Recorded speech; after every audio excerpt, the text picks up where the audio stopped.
Bismillahirrahmanirrahim. Assalamualaikum warahmatullahi wabarakatuh. Alhamdulillahirrabbilalamin. Hari ini kami dari kelompok 5 akan mempresentasikan hasil makalah kami yang berjudul tentang balance scorecard. Dan seperti biasa, sebelum kami presentasi, kami akan memperkenalkan diri kami terlebih dahulu. Yang pertama ada saya sendiri, Solihin, yang akan menjelaskan tentang pengertian balance scorecard dari dua para ahli. Sumarni akan menjelaskan langkah-langkah metode balance scorecard, sedangkan Nur Hasanah dan Delvia akan menjelaskan poin-poin penting dari beberapa alasan penting balance scorecard mengkomunikasikan strategi. Dan kepada teman-teman, silakan mempresentasi bagian-bagiannya. Terima kasih. Baiklah, di sini saya akan menjelaskan apa itu pengertian dari balance scorecard menurut Kaplan dan Norton 1997. Balance scorecard adalah metode alternatif yang digunakan perusahaan untuk mengukur kinerja perusahaan secara lebih komprehensif, tidak hanya sebatas pada kinerja keuangan namun meluas ke kinerja non-keuangan seperti perspektif pelangganan, proses bisnis internal, serta pembelajaran dan pertumbuhan. Sedangkan menurut Mulyadi 2007, balance scorecard terdiri dari dua kata, yaitu balance atau scorecard. Scorecard diartikan sebagai kartu skor, maksudnya adalah kartu skor yang digunakan untuk merencanakan skor yang diwujudkan di masa yang akan datang. Sedangkan balance artinya berimbang, untuk mengukur kinerja eksekutif secara berimbang dari berbagai dimensi, yaitu keuangan dan non-keuangan, jangka pendek dan jangka panjang, internal. Assalamualaikum warahmatullahi wabarakatuh. Baiklah, perkenalkan nama saya Sumarni. Kali ini saya akan menyampaikan presentasi selanjutnya mengenai langkah-langkah metode balance scorecard. Membangun atau menjalankan bisnis tentunya tidak lepas dari tujuan. Dan tujuan utama dari bisnis adalah memperoleh keuntungan. Perusahaan yang sehat dan sukses biasanya diukur berdasarkan beberapa aspek, diantaranya adalah keuangan, proses bisnis, pelanggan, dan pembelajaran. Lalu, bagaimana cara mengetahui sejauh mana perkembangan sebuah bisnis dari waktu pertama kali didirikan hingga sekarang? Jawabannya adalah dengan menggunakan balance scorecard atau yang biasa disingkat dengan BSC. Balance scorecard adalah sebuah strategi manajemen yang diperkenalkan pertama kali pada tahun 1990 oleh dua orang ahli ekonomi, yaitu Robert Kaplan dan David Norton. Cara menyusun sebuah balance scorecard yang baik dan benar. Balance scorecard membutuhkan kerjasama dari semua pihak di perusahaan. Oleh sebab itu, hal pertama yang harus dilakukan adalah membentuk sebuah tim pengembangan balance scorecard yang bertugas untuk menyusun balance scorecard.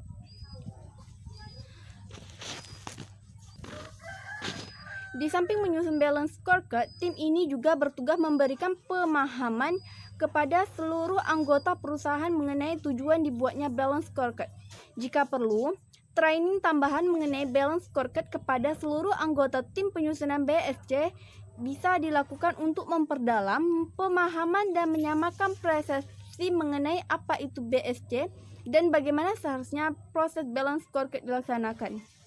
Baiklah, itulah yang dapat saya sampaikan. Selanjutnya akan disampaikan kepada Nur Hasanah. Baiklah, saya akan melanjutkan penjelasan dari teman saya, yaitu contoh kasus metode balance scorecard.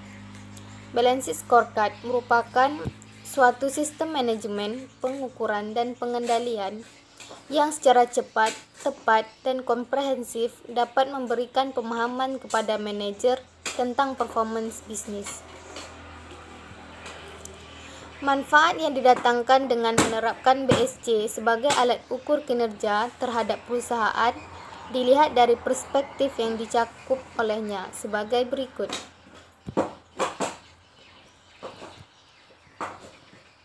Yang pertama yaitu perspektif keuangan. Memberi gambaran ringkas mengenai konsekuensi ekonomi dan tindakan strategis yang diambil organisasi. Selanjutnya yaitu perspektif pelanggan. Memberikan kepuasan dan nilai tinggi kepada pelanggan sehingga dapat dipertahankan pelanggan lama dan ditingkatkan pelanggan baru. Selanjutnya yaitu perspektif bisnis internal.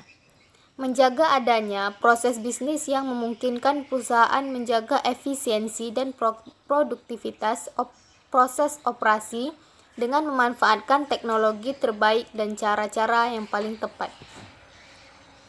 Selanjutnya yaitu perspektif pembelajaran dan pertumbuhan. Menjamin agar perusahaan mampu beradaptasi dengan baik dan mampu melakukan perubahan sesuai dengan perubahan yang terjadi di lingkungannya.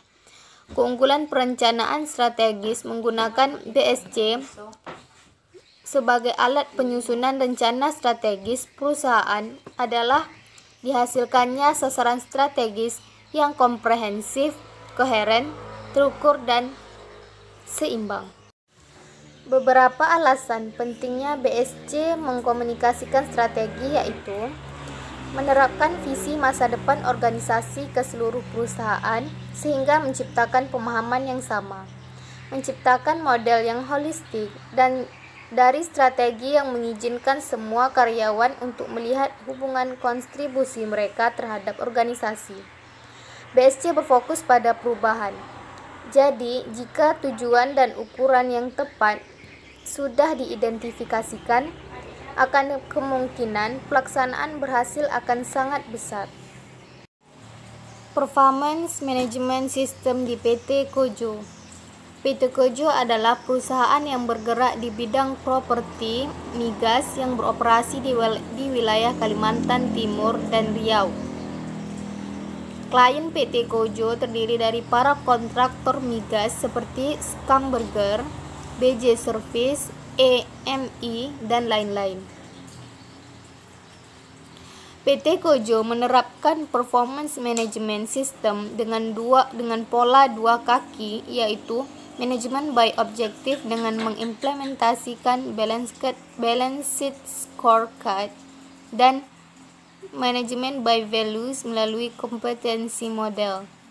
Kojo mencoba menyeimbangkan orientasi hasil dan orientasi proses, mencoba membangun sistem pengukuran kinerja serta membangun juga budaya perusahaan yang mantap dan dapat dianut oleh perusahaan stakeholder. Lebih jauh lagi dalam implementasinya, Kojo juga fokus dalam menciptakan tenaga kerja yang profesional dengan menggunakan sistem pengukuran balanced scorecard. Melalui balanced scorecard, setiap departemen harus terlibat dalam menunjang rencana strategis perusahaan. Selanjutnya yaitu trend watching melalui analisis SWOT berbasis balanced scorecard.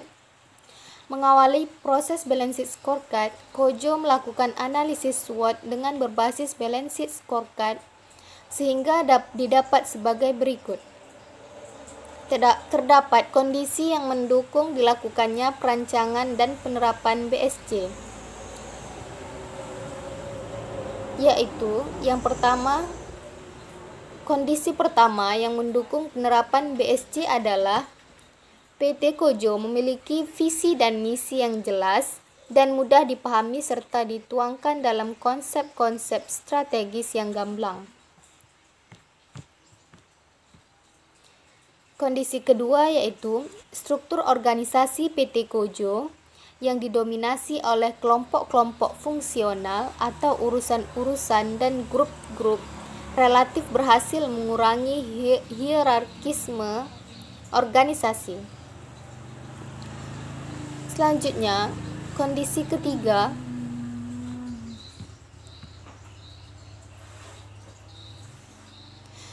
kondisi persaingan yang semakin meningkat mendorong PT Kojo untuk senantiasa merumuskan dan mengevaluasi secara terus-menerus strategi usahanya untuk dapat bertahan dan memenangkan persaingan. Kondisi keempat yaitu komposisi sumber daya manusia di PT Kojo yang sebagian berusia relatif muda. 49% pegawai berusaha di bawah 30 tahun, 45% berusia antara 31 sampai 40 tahun, dan sisanya di atas 40 tahun, yang sebagian besar berpendidikan sarjana, memungkinkan adanya dinamika dan progresivitas proses manajerial.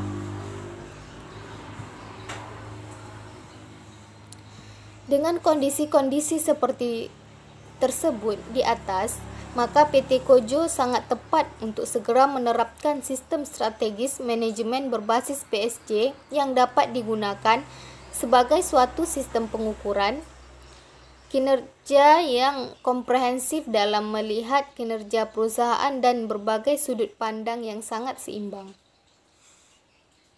Bismillahirrahmanirrahim. Assalamualaikum warahmatullahi wabarakatuh. Baiklah, saya akan menjelaskan bagian dari penentuan visi dan misi serta strategi. A. Visi, perusahaan yang terpercaya dalam pengembangan properti di bidang industri. B. Misi, perusahaan maju yang memberikan pelayanan yang inovatif. F. Proses desain balance scorecard. Dalam tahap awal perancangan BSC haruslah dibentuk tim kerja yang dipimpin oleh pemimpin dengan anggota dari berbagai bagian dalam perusahaan, sehingga seluruh bagian dalam perusahaan terwakili.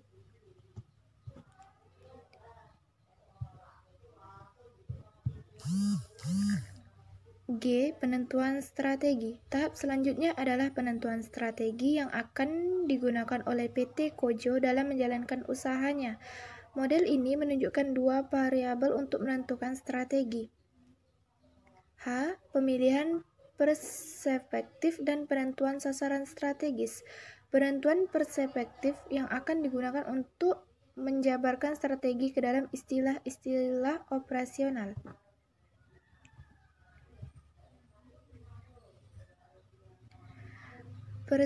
Perspektif yang ditawarkan Kaplan dan Norton dalam konsep BSC diterapkan yaitu 1. Perspektif keuangan, 2. Perspektif pelanggan, 3. Perspektif internal bisnis, dan 4. Perspektif pertumbuhan dan pembelajaran.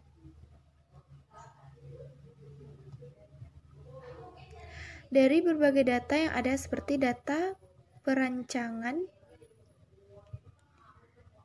dari hasil wawancara dengan berbagai pihak di PT Kojo, yaitu penentuan sasaran-sasaran strategis dalam setiap perspektif, dapat dilaksanakan dari proses ini. Penentuan sasaran-sasaran perspektif PT Kojo adalah 1.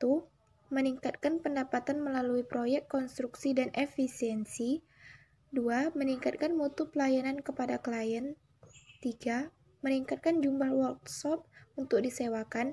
4. Mengembangkan teknologi. 5. Meningkatkan profesionalisme pegawai. Dan 6. Meningkatkan pengawasan dan budaya patuh pada peraturan.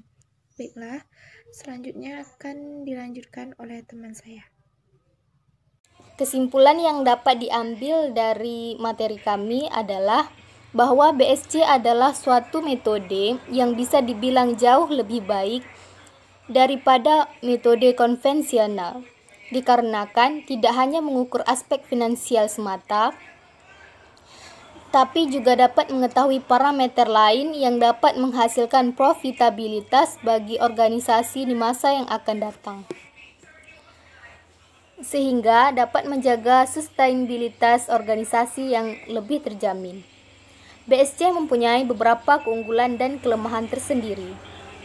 Tetap saja, metode BSC tetap diakui merupakan sistem manajemen kinerja terbaik yang membantu setiap bagian dalam organisasi untuk menerapkan strategi organisasi menjadi tindakan operasional dan hasil yang jelas.